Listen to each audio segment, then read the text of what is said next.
Hey there YouTube, it's Bobby aka Paginator, and I'm here today with a book discussion / review of The Boy, the Mole, the Fox, and the Horse by Charles Maxey, or Makesy.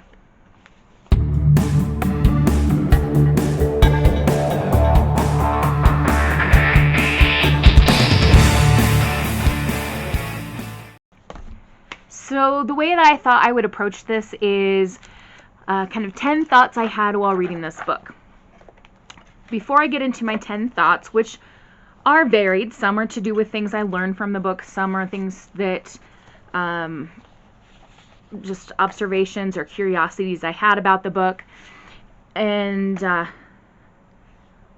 possible ways that people could use the book, but also I feel like before I get into those 10 things, I should give you a little synopsis. So, as the title suggests, we have a boy and a mole and a fox and a horse. They are friends, and the boy and the mole become friends at the very beginning of the book.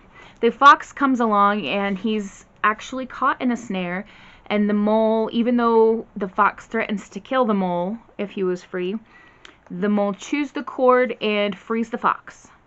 In gratitude, the fox saves the mole when he falls into a pond, and he joins the group of friends.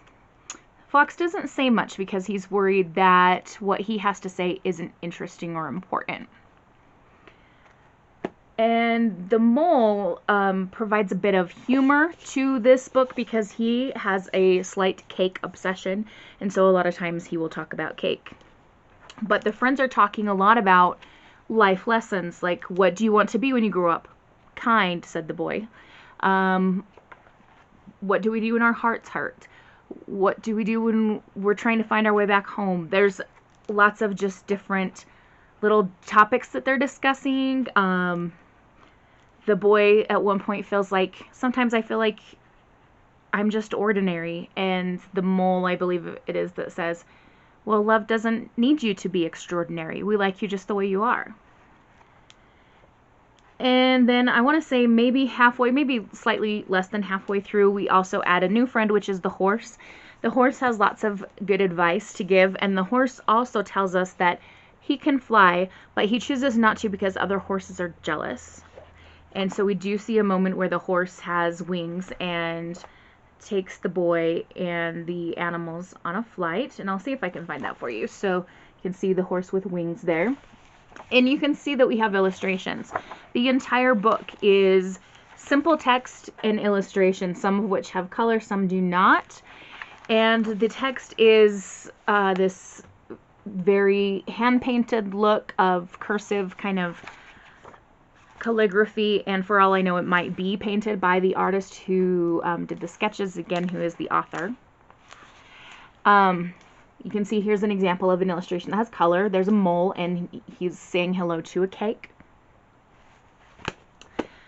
That's kind of as much of a plot as we get. There is a bit of a storm, and they're traveling through this wild place. But in terms of plot, there's not much there. And I'll come back to that idea in a little bit. So, 10 thoughts I had. First one is, this book is for everyone. Just because a book has pictures does not mean it's only for kids. I legitimately think I could hand this to my grandmother, who is in her 90s, and she would love this. I can read it, and I'm going to read it to my 4, soon-to-be 5-year-old nephew, and he is going to love it.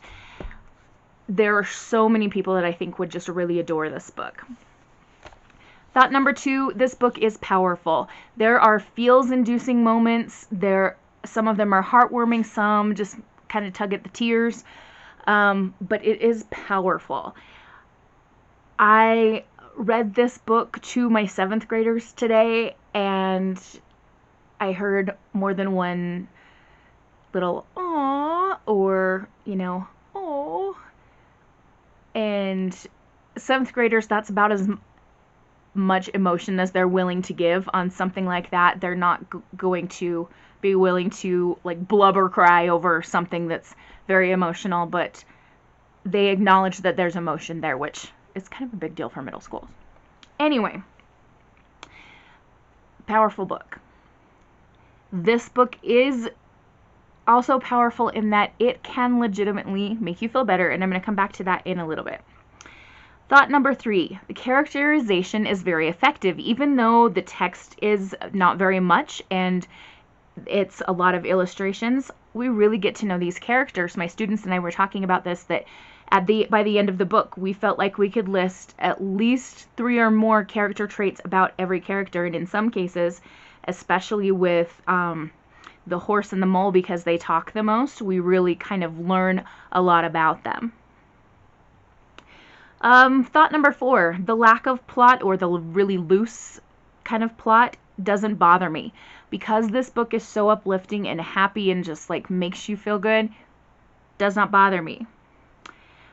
Thought number 5, it's very unique, both in the art style, in the text style, in just the fact that it's a lot of just lessons about things.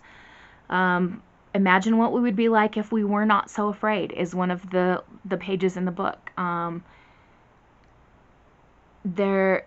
Another one is, home is not just a place, is it? There are so many lessons. That also makes it unique. Thought number 6, books can lift the spirit, and I've touched on this already a little bit. This book, I have now read it all the way through 4 times. Every time that I've read it through, I felt light, I felt happy, I felt peaceful, I felt calm. There is no way that you can convince me that books don't help lift the spirit. Of course, if you're watching this channel, you probably already agree with that. Thought number 7, I want to know more about the artist/author. There is a little bit of information in the back of the book, and I did learn that Charlie Maxey, I think is how you say it, Maxey or Maxey, was born during a snowy winter in Northumberland. He has been a cartoonist for The Spectator and book illustrator for Oxford University Press. So it seems like most of his career has been around art and illustrating. He has collaborated with Richard Curtis for comic relief and Nelson Mandela on a lithograph project, the Unity series. That is impressive. He has lived and painted in South Africa, Southern Africa, and New Orleans, and co-runs a social enterprise, Mama Buchi, in Zambia, which helps families of low and no income to become beekeepers. He lives in London. So I'm sure if I do a little bit more research, I could find out more about him, and I am definitely interested because I wanted to see some of the other things that he's illustrated. I want to know if this is a consistent art style with his illustrations or if he does different styles with things. I'm very interested to learn more. Number 8 was that just like this book is for everyone, I feel like everyone can identify with at least one, if not all, of the characters. Sometimes I'm the horse and I have a lot of advice to give, particularly when I'm talking to my students, because, you know, that's kind of my job to tell them things. Sometimes I am the boy and I ask questions and I feel like I'm just kind of an ordinary person, and that's okay. One of the things the boy learns is that he is enough, and I'm working on that. Sometimes I'm the fox, especially when I'm around people who I know are smarter than me, which is a lot of the time, and I am feeling like I don't have anything interesting to say. Sometimes I feel like I'm the mole. I want to say profound things, and I try to say profound things, and I try very hard to be kind and do kind to others. Where I'm not like the mole is in the love for cake. I'm not a fan of frosting, and frosting goes with cake, so hence not a huge cake fan, but I do have my obsessions of, you know, books and pirates and Johnny Depp and, you know, stuff. So there's that, and we can each find a little bit of ourselves in this book, I feel like. Number 9, treating yourself is okay. The mole treats himself to some cake, and these 4 characters treat themselves to good friendships and time spent together. One of the pages says, doing nothing with your friends isn't really doing nothing, is it? I mean, if you treat yourself to some time with your friends, even if you're just Netflix and chilling, or, you know, whatever you and your friends do, it's okay to treat yourself to that. And number 10, this book is inspiring. As I said, I read this to my students, and they all wanted to create their own kind of visual thing. And so we decided we would create inspirational or motivational quotes to hang up in our middle school area of our school building. and they're all illustrating the quotes, and some they came up with themselves, some they borrowed from this book, and some they are researching online, of course, attributing it to the original author. We work on those kind of things, and they're really excited about it. And some are trying really, really hard with their illustrations, and some are not, but we're having fun doing it. So it's been really fun to work with this book in class as well. If you are a teacher, I highly recommend sharing this book with your students. I feel like even high schoolers would love this. I mean, I have students who are high school seniors that, like, I can picture in my mind that I know they would sit down and read this book with me, and they'd be like, "Aw."